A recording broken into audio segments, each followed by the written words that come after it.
stage. Yeah. Is this both your blogs? I don't have a blog yet. I just So then what are you doing? Why is he sitting here then? because I like him. I thought it was your I want blog. to be like a bit My smaller. blog. Well, why don't you own it? Like, make it yours. Don't make it his. It's his camera. Why are you in the shot then? I don't Am I in know. the shot? They don't like me. Caroline, get in the shot. All right. Oh, hello. Hi. Good morning. Haha. We're sitting here with Graham Myers, and actually we're sitting on a stage that we performed on today, Yep. and it's your stage. Yep. So this is Graham Land, and we were wondering what it's like to own a theater, and we'll probably find out what you have to go through to own a theater and to make a theater work. So why don't we start off by you telling us a little bit about how this thought emerged? Sure. Okay. So there's an improv group called Table 23. Do you want me to do this to you? No, I mean, hey, hey everyone. I don't know. You Hey, can talk to hi me. people. It's, Hey, alright. hey. Right. Okay, so basically, the rundown of the theater, if you want to know the actual history, there's myself and 4 other guys. We're an improv group called Table 23. Table 23 got formed in 1999, basically because it was me and 4 other guys that really enjoyed doing improv, and we were like, oh, we should do improv together. So we started doing shows. We did like one-off big shows at theaters and stuff like that. We never paid ourselves for any of the shows that we did, so we kept putting it in a bank account, putting it in a bank account. Right. In 2007, we got to a point where we needed a new something, right? You get to a point with a group and you're kind of like, well, we've done a lot of stuff. We've done film, we've done scripted, we wrote full scripted melodramas, we did the Edmonton Fringe Festival, did a one-man show doing that, like a one-man show, but it was a scripted show that we did with all of us in it. And we wanted to rent a space. So we found this space, not anywhere near what it looks like now. It was 5 different rooms, and it was what it is. And we came to them, we're like, hey, we want to use your venue as a weekly show. And the 2 women that were running it then said, well, we're getting out of the business, we want to leave. So they actually offered us the business. And we said, well, we don't want to own your business, we want to do our own, but we'll take the space over. So we took the space over and then realized that the occupancy wasn't correct. We went through a whole bunch of hoops. Basically, we didn't open the doors until 2009, so we basically paid rent here for a year. It's a long story, man. It's a long story, because basically what ended up happening was we were stupid, got into a business we weren't ready for, took it over, sunk way more money than what we thought we were going to into it, luckily none of our own.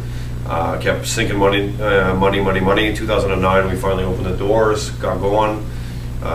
Didn't have any idea what we should be doing, so we were renting it out. So you're like, hey, I want to do some shows. We're like, come on into our space, pay us money to use it. And then the whole first year, we were like, we're not doing anything in our own theater. So the next year, I said, let's do it all our own shows. So we tried doing that for half a year.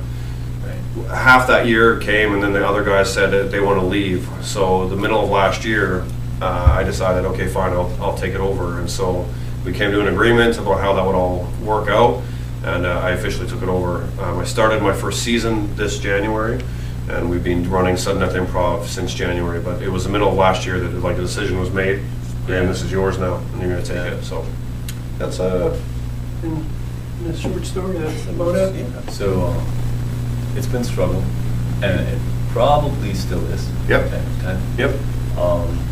What makes you keep moving? Honestly, at this point, it seems like a necessity for me. The amount of people that benefit from this place being in existence is way beyond me being tired and busy and shit like that. The people that are around here benefit in their lives, and you just see the smiles on their faces, you know what I mean? Like you saw that table of people sitting at the bar tonight. Yeah. All those people are together because of this, and it sounds so stupid, but like really at the end of the day, like me being busy, to sit there and watch all those people be happy and be benefiting from what we're doing, I don't care. I'll do it, you know what I mean? And I love it too. I love performing. I love creating. I love being in charge of this shit. To be honest with you, at the end of the day, be able to sit down and be like, this is my theater. That sounds pretty good, and then, you know what I mean? Like, Nothing's better than that, to be able to be like, yeah, come to my space. You guys got to come do a show at my house, is my place, right? Yeah. You can't beat that. You can't beat that. Self-doubt. Self-doubt. Sucks. Oh yeah. Oh yeah. What I do is I run through the scenes a lot in my head. Sometimes after the show, sometimes at night. It's something I can't stop, so I tried fighting against it, but now it's more like I accept it, and it's there, and I do notice more than before. I try to do it after every show, so that helps with that. Yeah, we as a group, we do that too. We do notice after the shows, even if it's just sit down, because what we do is we set goals before the show, and then after the show we sit and we say, did we meet our goal? Like, what was my goal? My goal was to start each scene with new character stuff. So then after the show you say, did you meet your goal? And then you can gauge it, right? You can see how far you got. I walk away from a show and I leave it. What I get more, and this is anxiety, this is like my brain, my OCD brain, obsessive compulsive. What ends up happening is I get like butterflies in the gut for no reason. It's not justified. And that's the thing, is that I worry that I'm upsetting people or that I've done something wrong. That's how I feel all the time. So my doubt comes mostly from that, which is weird because it's different than like from the improv standpoint. It's more of like stuff I create for myself. So my self-doubt comes from my anxiety rather than like, oh, that was, how did that show go or whatever. I will create, you know, if Vid and I are having a conversation and like the next day he says a word that, or says a sentence that I'm like, I remember it. What else, even if it didn't mean anything to him, I will in my mind create an issue that now I have to solve. And because I can't call Vid and say, Vid, I need to solve this problem, I make myself sick and lose sleep about that one sentence that we fucking said when the whole night was fine. Do you know what I mean? So that's the shit I battle every day, is in my anxiety, which is like something completely different than the fucking improv thing. The only time I feel free of that and I feel good is when I'm doing my improv and I'm on stage. That's when I let go of everything, all my fucking repeating words, my fucking bullshit that I have going on in my head. When I get up here, I have to be in the moment, I have to make eye contact, I fucking do a scene. So it's different, I guess. Before you go on stage, is that running through your mind? Okay, I'm a director, I'm representing my theater, all those people depend on me. Does that get you? Well, yeah, there is pressure, dude. Oh. Yeah, it's funny when they see me do like things that I tell them not to do as well. But then the great thing about this group is that they see me do something I told them not to do, and they go, oh, but you can't, because I always tell them all the rules are meant to be broken, right? And then for them to see me break the rules and do like something that I've told them literally that day not to do, and then I go do a show and do it, they're like, oh, so you can do whatever. I'm like, yeah, but you give them the structure in order to help them get to that point, right? A lot of great improvisers that go through here don't fit in, and you mentioned being locked in your improv. I would tend to say that's something everybody goes through. Oh, for sure. Yeah. How do you make, how do you self-reflect? I know you do it with yourself. Yeah. Do you also have people? I like to ask this. Do you have people? This is Susie Simpkins. I love her to death. So the first weekend of my show, the show wasn't ready to get up. I was feeling like shit. But you know what? I won't even make excuses because she doesn't want to hear it. But she came to the show and she said to me, it was a great job, great job. And then she let me know what it is we needed to still work on. And I took it very personally because, you know, I have a lot invested in this. I took it very personally. And it actually took me almost the entire evening to kind of bite myself and go, okay, she's not doing this to be mean. She's doing this because she loves me and she wants me to succeed. And it was all about her just being honest. There's a guy named Aaron Murky who is just a guy I met in the festival that I respect because he respects me. We both have a very similar style, which is interesting because he went down and trained in Chicago in 1998, and in 1998 I went down and worked with Alistair at Instant Theatre Company. So we both took completely separate things, came around and did the festival 2 years ago, and just connected in an ensemble. Right. And since then, yeah, he challenges me and I challenge him. So it's a very nice relationship. It's great. They're definitely not hard to find, but like, you know, when you are the artistic director, you know, to find somebody who you can then push and they can push you back equally, it is rare, but I do have people around me that I feel like that is absolutely something that I have around me that I can have. I also have a great support system. My girlfriend is a great support system and helps me get through all the shit that I do, because I have a lot of fucking rough goes, and she's the one who has to watch me go through them. So good support system, big time, big time. Yeah. Another honesty question. Sure, I love honesty, I'm all about it. It happens to me a lot that I see a show and I don't like it. And when I was a young improviser, can you say that? When I was fresh? Yeah, sure. Fresh, you're old now. And these moments. Yeah. I tended to lie and say, or maybe not really lie, but say things.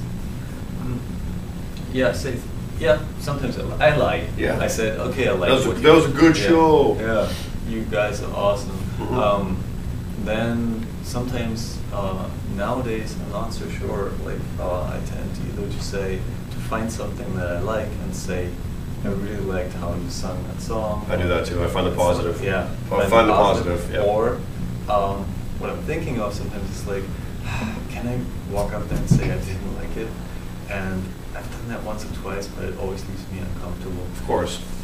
What do you think about that? As an artistic director who is looking to cast more people and be well known in the community, I have to be very careful about what I say. Yeah.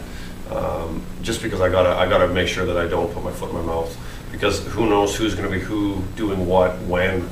Right. So really, at the end of the day, but me as a person, I find that, you know, later on, I used to be very negative. I used to be very angry early on in my life, and what I've realized now in my older age is that there is always a positive in everything. And so what I'm now doing is, even when I do a shitty show, I'm still learning how to do this. I sit and I go, okay, so that was a shitty show. Right. What happened positive within that? So I did a good character in that one scene. I connected very well with Ben, and we did a good scene where, you know, we've focused on our movement and we were able to create that. Right. So you find the positives, and then what ends up happening is if you continue to find the positives and you forget about the negatives. It's not that you don't learn from the negatives, but it's still, why focus on them? Shit happens. This is why we do this. It's uncertain, it's unsure, but so I don't even have to find it as hard as I used to. Now I just naturally am starting to go, what was the positive? You know what I mean? Even I've seen some bad fucking shows, and you will, and it's so bad when you. Don't you just want to leave? Like, you're just sitting in there, you're like, I can't. You ever done that? Yeah, I've walked out of a scripted show a couple times where I'm just like, this is so terrible. But within improv shows, I will stick it out. I will usually stick it out. The initial question, like honesty, what do you do now? You find the positive. Do you also find the positive in people? Can you extend it to that? Because I think that's a great quality in a person. And I admire when people can do that. Always be like, it's very hard, dude. It's very hard. It's very, very hard. But yeah. Yes, I'm learning how to. I have met some incredible people that at first I did not realize how incredible they were until. I don't think it's on the. Yeah, and it wasn't until I. She's not very. She doesn't. You missed it. You missed it.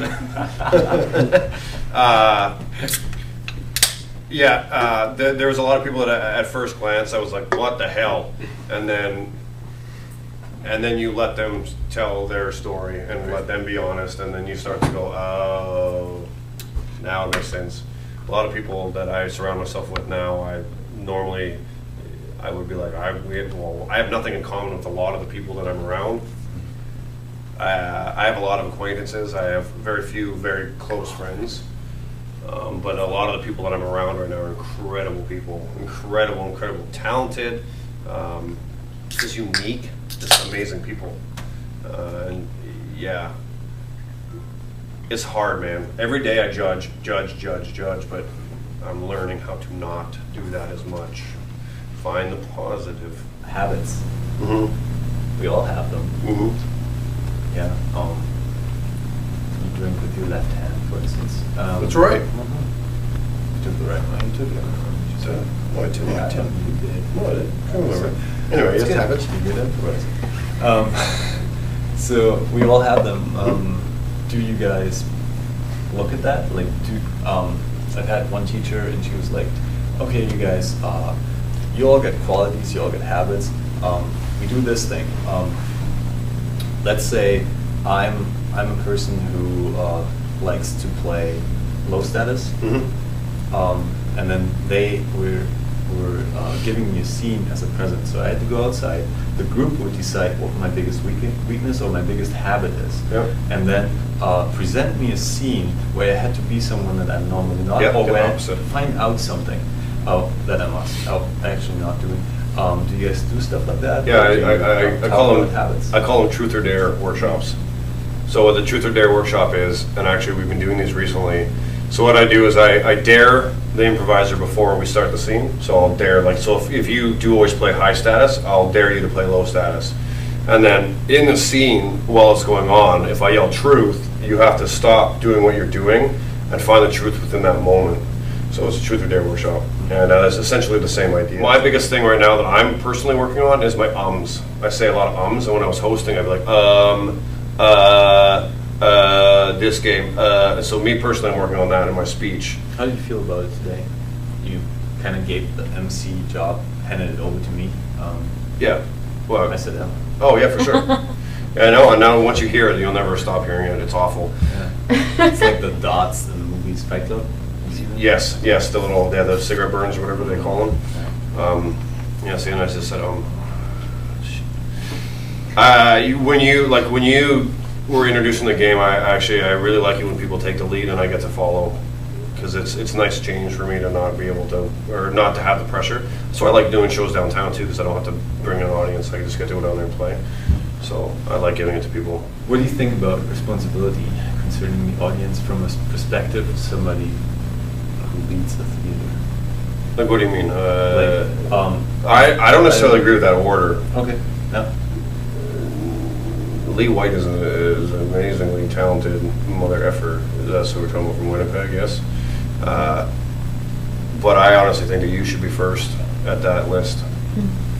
The reason I say that you should be first is because you have to mentally prepare before you get into a show. You have to take care of you first. You have to leave the baggage at the door. You have to be ready to go, and you have to do what you need to do to get here and be ready to do the show. And then once you're in the show, if you aren't looking out for yourself first in the scenes and making good choices, you're not a good improviser helping your partner. By making good choices, you actually help your partner because you're giving them gifts. If you aren't making good choices, you're not doing anything. You can't take care of your partner if you're not taking care of you. You know what I mean? You got to work. And if you're working, then you're giving your partner gifts. If you don't work, you're not helping them look good at all. Like I said, that's just my opinion, but that's what I feel. So I put you first. It's also not my order. No, of course. I'm sure everybody has to have their own. But what I'm struggling a lot with, I don't know how it's for you, but I'm going to ask you a bit, is ego. Like, I like it when people like what I do. Of course. And I think a lot of people do that, and it's so easy to lose perspective and have an honest feedback, and also be honest to yourself. And it goes both ways. So, in terms of ego, when you're always first on the list, how do you control that? Self-satisfaction has to be something that has to happen. I realize it's a very thankless job being an artistic director, very thankless. There is nobody that understands what it takes to make this work except for me, nobody. And I'm okay with that. And the only reason I'm okay with that is because what I do now is I find satisfaction in little things. If I see a guy up here and he does something incredible, or he says something that I've said to him and he repeats it to somebody else, even if he doesn't say where it came from, if I hear him say that, I'm like, that's a satisfaction for me, you know what I mean? That's the thing that keeps me motivated. Because I used to want people to acknowledge how much work I was putting in. I used to, big time. I'd be like, I want to be acknowledged that I'm fucking doing this. But it never came. It never happened. So in order for me to keep myself sane and to keep moving, I had to find my own satisfaction. It's a fine line between being confident and being an egomaniac. It's a very fine line, and I cross that line sometimes, and sometimes I don't. I think also people around you. Well, if you keep the right people around you, yeah. Yeah, if you keep the right people around you, for sure, for sure. Interest. If you fucking let them tell you though, when you listen to them, that's the other thing too, is you gotta shut yourself up enough to listen to what they have to say. Because you don't know everything. I don't fucking know everything. We're just listening and learning and doing, right? What do you want improv to be like? Where do you want the art form to go to?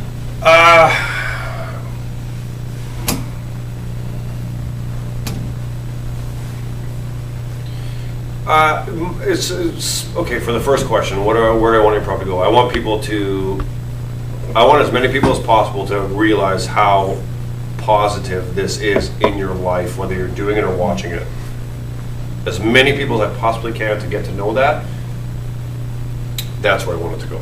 In terms of this theater, what are the next steps towards that goal? If I want to do this as my job, my life, I need it to be bigger in order to make more money, generate more money. So this to me is a stepping stone to something bigger. Build up my reputation, build up the understanding that there's something good happening out here. And I feel like it is. It's starting to get out there. You know, there's main companies that are involved, and I feel like we're building towards being one of those companies and being acknowledged as that, because we're doing good work out here. Like we really, really are. Other than that, is that even still on anymore? Yeah. Oh. I thought we were not recording the video. Because you had like a camera thing. Was that it? That's so nice. It's incredible, dude. I can't believe you asked all those wonderful questions. Those are really good questions. Came without. I can't even talk anymore. But thanks. Can I get a hug? Yeah, please. Oh my God, Ben. Oh.